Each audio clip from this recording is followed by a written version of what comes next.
J'ai su des choses. Et puis, je les virais même avant Noémie Kocher. Parce que Noémie Kocher,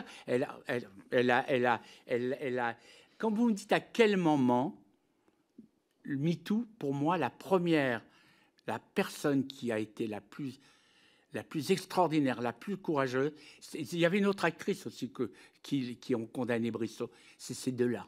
On n'en parle jamais. Ah ben tant mieux. Elles vous ont pas dit la même chose? Merci pour votre présence. Merci pour 10% qu'on est nombreux à apprécier comme série.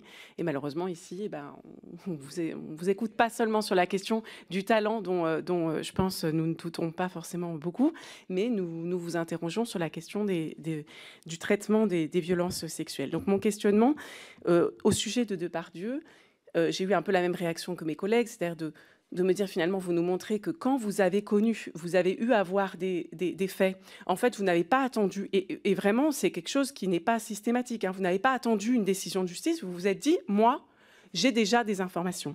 Alors, est-ce qu'au moment où des choses sortent sur Gérard Depardieu et où vous signez cette tribune, est-ce que vous avez une démarche pour vous dire, ben, finalement, est-ce que je ne vais pas aller voir derrière ce que je sais, parce que à ce moment-là, quand même, il y a de nombreuses personnes qui disent connaître Gérard Depardieu. Et moi, j'aimerais vous lire une expression que vous avez eue à ce moment-là et vous interroger dessus, sur votre regard que vous avez maintenant. Donc, à quel moment ces apprenties comédiennes arrivistes vont-elles cesser de proférer des accusations pour se faire connaître?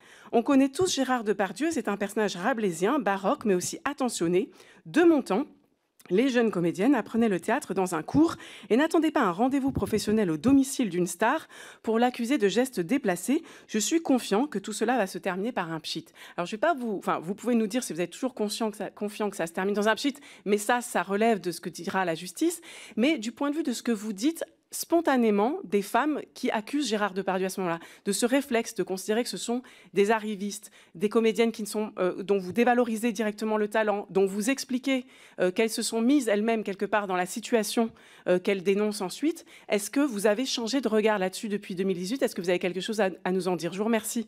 Excusez-moi, Weinstein qui allait à Cannes, et toutes les actrices quand même, certaines actrices, allaient dans sa chambre pour peut-être faire une carrière américaine. Je l'ai vu ça. J'ai même des actrices dont je me suis occupé qui sont allées. Voilà, et il n'y a eu aucun problème. Mais pour dire qu'on peut alerter, mais pour ça j'ai dit ça en fait. Nous-mêmes, on ne sait pas trop. Parce qu'en fait, vous étiez parti sur l'idée qu'il y avait, d'après ce que j'ai compris dans votre propos, qu'il y avait des femmes fortes, des femmes qui disaient oui, des femmes qui disaient non, et des femmes qui jouaient de l'ambiguïté. En fait, c'est ça, je pense, le fond de votre pensée, c'est qu'il y a des femmes qui jouent de l'ambiguïté et qui, après, quand elles n'ont pas eu les rôles ou quand les choses tournent pour elles d'une manière ou d'une autre, eh bien, elles dénoncent.